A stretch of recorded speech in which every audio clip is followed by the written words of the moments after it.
Welcome, and thanks for joining us for another episode of the 10-Minute Dental Marketing Podcast, a program dedicated to helping you grow your dental practice. In each episode, we'll discuss how you can improve your online presence and use the power of the internet to grow your practice. Hey there, Tyson Downs here, owner of Titan Web Agency and the host of the 10-Minute Dental Marketing Podcast. And we're going to be doing something a little bit different. We're going to be having our AI tool read to you the audio version of the blog post. So if you're unable to get on the blog and read that, you'll be able to enjoy it, as you are right now through your favorite podcast app for the foreseeable future. If you have any feedback for us, send it over to us at tyson@titanwebagency.com. Enjoy. You might be spending $3,000, $5,000, or even more on marketing each month. Patients are coming in, but if someone asks which marketing channel is bringing in new patients, you may not have a clear answer. Do you know which campaign brought in the implant patient last week? Is your SEO leading to real results, or just more website traffic? Are your agency's reports giving you the information you really need? This is where many dental practices get stuck. The issue isn't a lack of effort. It's not having clear tracking, which makes it hard to connect your marketing spend to actual patient revenue. Key takeaways. ROI is about revenue, not traffic or leads. You need clear tracking to know what's working. Cost per new patient matters more than cost per lead. Lifetime value shows the real return, not just the first visit. Different channels work on different timelines. Don't judge them by the same standard. High-value treatments change the ROI math significantly. How do you measure dental marketing ROI? To measure dental marketing ROI, compare the revenue your marketing brings in to what it costs. The basic formula is revenue minus marketing cost divided by marketing cost. For accurate results, track where your patients come from, how many become appointments, and their value over time. In this post, you'll learn what to track, how to track it, and how to figure out what's really working. Let's begin by defining what dental marketing ROI means. What does dental marketing ROI really mean? Dental marketing ROI is the revenue your marketing brings in compared to what you spend. It's not about how impressive your reports look or how many clicks or website visits you get. What really matters is whether your marketing leads to real patients and income for your practice. This is where many practices get confused. More website traffic doesn't always mean more patients, and more leads don't always mean more revenue. These numbers might look good on a report, but they don't always show if your marketing is really working. If a campaign brings 5,000 website visits but no new patients, the ROI is poor. On the other hand, getting 2 implant cases from a $500 or even $2,000 ad spend is a strong ROI. This difference should guide how you allocate your marketing budget. Website traffic doesn't equal revenue, and leads aren't the same as patients. ROI is only real when a patient comes in and pays for treatment. How to calculate dental marketing ROI. Calculating dental marketing ROI is simple. Just compare the revenue your marketing brings in to what you spend. ROI equals revenue generated, marketing cost per marketing cost. If your ROI is 300%, it means that for every $1 you spend, you get $4 back. $3 in profit plus your original $1. A simple example. How dental marketing ROI is calculated. Say you spend $2,000 per month on marketing, and it brings in 10 new patients. Each patient's first visit is worth $200 on average. Revenue equals 10's $200 equals $2,000. ROI equals $2,000 with 2,000%. That's a break-even result. But short-term ROI doesn't show the whole picture. If those same 10 patients stay with your practice and each generates $1,000 in revenue over time, the picture changes completely.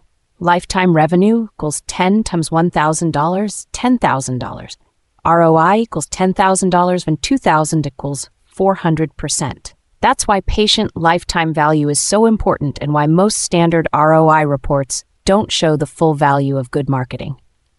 Agency insight: if your ROI looks weak on the first visit, don't rush to cut your marketing. Most dental practices underestimate how much their patients are worth over time. Before making any changes, check your numbers against lifetime value, not just the first appointment. The key metrics that actually show what's working. Many practices focus on the wrong numbers. Here are the metrics that really show if your marketing is working. Cost per lead. Cost per lead measures how much you spend on marketing to generate each inquiry, such as a call or a form submission. However, it doesn't show how many of those inquiries result in new patients. Cost per new patient. This metric shows how much you spend to get each new patient. Divide your total marketing spend by the number of new patients who schedule and show up. For example, if you spend $3,000 a month and get 15 new patients, your cost per new patient is $200. Knowing this helps you see which channels work best. Conversion rate, calls and forms. Conversion rate measures what happens between getting a lead and booking an appointment. For example, if 100 people call your practice and only 20 schedule, your conversion rate is 20%. Your front desk is key here, and this is often where practices miss out. The good news is you can improve this. Set a goal to answer or return all calls and inquiries within 5 minutes whenever possible. Give your staff simple scripts for the first call, like confirming interest, explaining next steps, and inviting the patient to schedule. Practice handling common questions and making scheduling easy and friendly. For more on this, see our guide on turning calls into patients. Patient Lifetime Value, LTV. Patient Lifetime Value, LTV, is the total revenue a patient brings to your practice over time. For example, a patient who comes in regularly, accepts treatments, and refers others will have a higher LTV than someone who visits just once. Calculating your average LTV shows the long-term value of each new patient. Revenue by marketing channel. This metric shows which channels are bringing in revenue, not just activity. Knowing if patients came from SEO, Google Ads, or referrals helps you invest in what works and stop spending on what doesn't. Treatment acceptance rate. Treatment acceptance rate measures how many patients agree to the procedures you recommend. Even with strong marketing, you can lose revenue if patients don't accept treatment. Tracking this number shows if you're losing revenue after the first visit. For strategies on improving this number, see our guide on increasing case acceptance. You should also track same-day treatment acceptance as a separate metric. This is the percentage of patients who agree to start treatment during their first visit. Practices with higher same-day acceptance usually see higher first visit value and better short-term ROI, even before considering lifetime value. Patient retention rate. Patient retention rate shows the percentage of patients who come back to your practice within a certain time. Retained patients have higher lifetime value, which boosts your marketing ROI without extra spending. High retention is one of the most overlooked factors in long-term marketing success. See our guide on patient retention strategies for specific tactics. First visit value, first year value, and lifetime value. Why all three numbers matter most. Practices only focus on one of these numbers, and that's often where confusion begins. First visit value is the revenue from a patient's first appointment. This number is usually small, an exam, some x-rays, maybe a cleaning. For most new patients, the first visit brings in $100 to $250. If you spent $300 to get that patient, the numbers don't look good at first. First year value is the total revenue a patient brings in during their first 12 months. For example, a general dentistry patient who comes in for 2 cleanings, gets a filling, and has a small restoration might be worth $500 to $800 in the first year. Now that $300 acquisition cost looks much more reasonable or even profitable. Lifetime value gives you the full picture. It's the total revenue a patient brings in over their entire relationship with your practice, including years of visits, major treatments, and referrals. For a loyal patient who stays 5 years or more and refers family, this number can reach $5,000 to $10,000 or more. Most ROI reports only show the first visit value and stop there. That's why good marketing often gets cut too soon. Not sure if your dental marketing is actually working? Grab our free dental marketing scorecard. In about 20 minutes, you'll know what's bringing in patients, what's wasting your budget, and what to fix first. No sales pitch, just clarity. First visit value, first year value, lifetime value, LTV, what it is. Revenue from the patient's initial appointment, total revenue from all visits in the first 12 months. Total revenue across the patient's entire relationship with your practice. Example, patient spends $150 on an exam and x-rays. Same patient returns for 2 cleanings and a filling. $600. Same patient stays 5+ years, accepts a crown, refers family members, 2,500 plus, how it looks on paper. Spending $300 to acquire a $150 patient looks like a loss. That same $300 now looks closer to break even or slightly profitable. That same $300 acquisition now looks like a strong return. Best used for immediate cost per patient calculations, monthly and quarterly budget reviews, justifying longer-term investments like SEO or brand building. The main point, first visit value is just the beginning. First-year value gives you a better short-term view, while lifetime value shows the full return on your investment in acquiring a patient. How can you track where your patients are coming from? If you don't know where your patients are coming from, you can't measure ROI clearly. It's one thing to know your metrics, but it's another to connect them to a specific source. Track phone calls. Call tracking software gives each marketing campaign its own phone number. When someone calls the number from your Google ad, you know they came from that ad. This is one of the easiest ways to link your marketing spend to patient inquiries, but it's still underused in dental marketing. See our full breakdown of call tracking solutions for dentists. Track website forms and online bookings. If patients fill out a contact form or book an appointment through your website, that data should be tracked in Google Analytics or your scheduling system, including the traffic source. This way you know if they came from organic search, a paid ad, or social media. Ask patients how they found you. This may sound simple, but it works. Train your front desk to ask every new patient at check-in how they found you.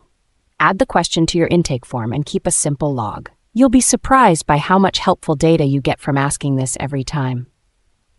Connect patient data to revenue. All of these tracking methods are most useful when you connect them to patients' actual spending. Link your tracking data to your practice management system so you can see not just where leads came from, but which sources brought in patients who accepted treatment and returned. Getting started with integration doesn't have to be overwhelming.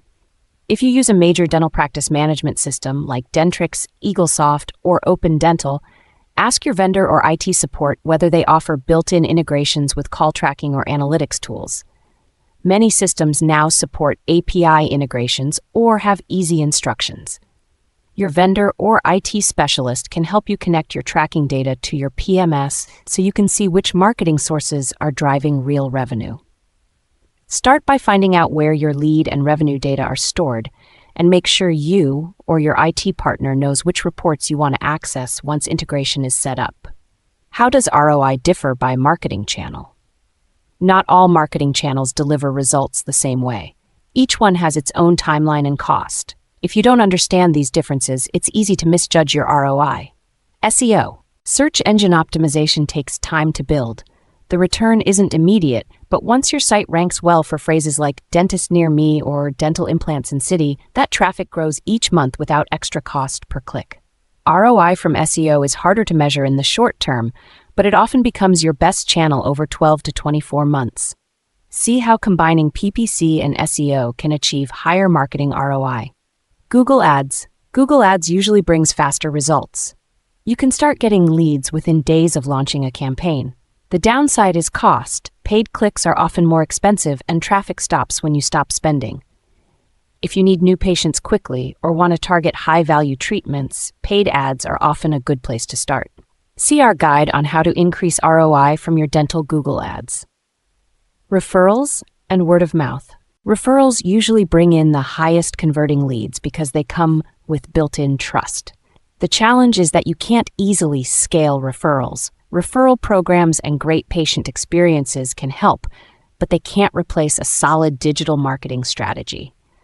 Social media. Social media mainly builds awareness. Patients rarely book appointments directly from Instagram posts, but consistent visibility helps build trust over time. ROI from social media is indirect and harder to measure, so set realistic expectations before judging its impact.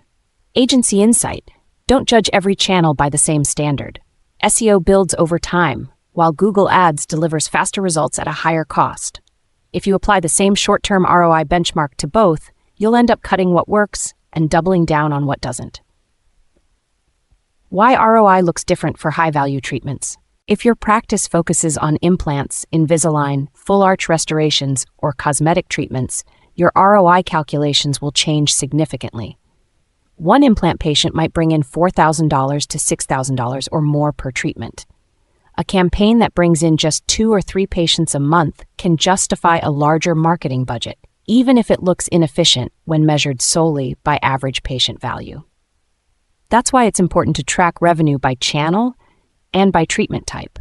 For example, a Google Ads campaign for dental implants near me might cost more per lead than a general campaign, but the revenue from each converted patient can make the numbers work out much better. If your practice focuses on high-value cases, measure your cost per acquired patient by case type, not just the overall new patient cost. What are common signs your marketing isn't performing well? If any of these situations sound familiar, the problem usually isn't a lack of effort. It's not having a clear view of what your marketing is actually producing. See our post on common digital marketing mistakes dentists make for a full breakdown. You see activity, but not clear patient growth. Reports might show traffic, calls, or engagement, but your new patient numbers remain flat or inconsistent. You're unsure where new patients are coming from. Patients say online or Google, but you can't trace it back to a specific channel or campaign. Reports focus on clicks, impressions, or traffic. You get detailed reports, but they highlight activity instead of real clinical outcomes or revenue. It's hard to connect your marketing to revenue. You can't confidently say how much revenue your marketing is generating or which channels are actually profitable. Case study: how ROI looks in practice. The problem: a dental practice was getting ready to bring in a new partner. They wanted to rebrand and grow, but their current marketing setup wasn't strong enough to support that growth. They had worked with another provider, but the results were disappointing. There was no clear direction, no real growth, and no confidence in what was working. They didn't want just another vendor. They wanted a partner to help them build something better. What we did: we started by rebuilding the foundation and focused on transparency, visibility, and bringing in new patients. Redesigned the website with a focus on user experience and conversions. Built a clear site structure so search engines could understand services, location, and relevance. Developed authority through directory listings, press mentions, and backlinks. Improved review generation to strengthen trust in local rankings. Managed Google Ads campaigns with clean tracking across different services. Created landing pages focused on converting visitors to patients. Used ongoing testing to improve performance over time. Set up attribution systems to identify which campaigns were actually driving patients. The results: the changes produced clear, measurable growth, more than a dozen number 1 rankings in a highly competitive market, an average of 450 incoming leads per month in 2023. 1,007 incoming leads in January 2024 alone. The practice didn't just see more activity, they saw real growth. They expanded their team, hired 4 more dentists, and moved into a larger, modern facility. This is what happens when you track your marketing properly and connect it to real results. You can read the full case study here. How to improve your dental marketing ROI. If your numbers aren't where you want them, the solution usually comes down to one of 3 areas. Fix your conversion gaps. If you're getting leads but not new patients, look at what happens when someone calls or fills out a form. How fast does your team respond? How well is your front desk trained to handle new patient inquiries? Improving your conversion rate by just 10% can have the same effect as doubling your ad budget. Fill in your tracking gaps. If you don't have call tracking, set it up. Tools like CallRail and What Converts make it easy to assign numbers to different campaigns and see exactly where your calls come from. For website analytics, Google Analytics is the standard. It's free and widely used, but some also use Plausible or Matomo for more privacy. Make sure your analytics are set up correctly so all sources are tracked and reports are accurate. You can't make good decisions with bad data. Many practices make budget decisions of $3,000 to $8,000 a month with almost no reliable information. Adjust your channel mix based on the data. Once you can see how each channel is performing, move your budget toward what's working and away from what isn't. This may sound obvious, but it's only possible when you have data for each channel. For more ideas on what's working in dental marketing, see our Dental Marketing Ideas Guide. Frequently asked questions about dental marketing ROI. How do you calculate dental marketing ROI? Use this formula. Revenue generated, marketing cost. A 300% result means you earned $3 in profit for every $1 spent. For accurate results, only include revenue from marketing attributed patients, not your total practice revenue. What is a good ROI for dental marketing? Most practices should aim for a 300% to 500% ROI. Practices focused on high-value cases, like implants or cosmetic dentistry, can see even higher returns since one patient can bring in several $1,000s. But these benchmarks can vary a lot depending on your market size, local competition, and the services you offer. For example, practices in big, competitive cities may see lower average ROI than those in smaller markets. Offices that mostly offer preventative or low-cost services will also have different ROI benchmarks than those focused on specialty care. Keep these factors in mind to set realistic expectations for your situation. How long does it take to see results from dental marketing? Paid ads can bring in leads within days. SEO usually takes 3 to 6 months to gain traction and up to 12 months or more in busy markets to reach full performance. Track both separately since they work on different timelines and have different benchmarks. What is the most important metric to track? Cost per new patient and lifetime value together show if your marketing is profitable and by how much. Why am I getting leads but not patients? This is a conversion gap, often caused by slow follow-up, an undertrained front desk, or a mismatch between your marketing promises and the actual intake experience. How can I track where my patients are coming from? Use call tracking software. Set up your website analytics correctly and train your front desk to ask every new patient how they found you. Together, these 3 steps give you a clear picture. Should I focus more on SEO or paid ads? Both have different strengths. Ads bring faster results, while SEO builds long-term efficiency. Most practices benefit from using both, with the right balance depending on how quickly you need new patients and your budget. Ready to know what your marketing is actually returning? Most practices know how much they spend on marketing, but few know what they're actually getting back. That gap is where a lot of the budget gets wasted. If your reports show activity but your patient numbers aren't growing, or you can't connect your spending to real results, that's where we can help. At Titan Web Agency, we work only with dental practices. We set up tracking systems that give you better visibility and transparency into your marketing. We run campaigns for SEO, paid ads, and review generation, with clear measurements for each. We focus on what matters: cost per new patient, lifetime value, and revenue growth. If you want to know what your marketing is really returning, we can help. Contact us to talk about where you are now and what growth could look like for your practice. You can also explore all of our dental marketing resources on our topic hub. Not sure what your marketing is actually returning? Schedule a consultation to review your numbers. We'll walk through your marketing, identify where your patients are really coming from, and show you what's producing revenue versus what's just generating activity. You'll leave with a clear understanding of what to fix, what to keep, and where to focus your budget. Thank you for joining us for another episode of the 10-Minute Dental Marketing Podcast. Implementing just one of the tips you heard today will help your practice move one step closer towards dominating your local market. If you got more questions, or you're looking for recaps, show notes, and even more resources to help you grow your practice, check us out at TitanWebAgency.com.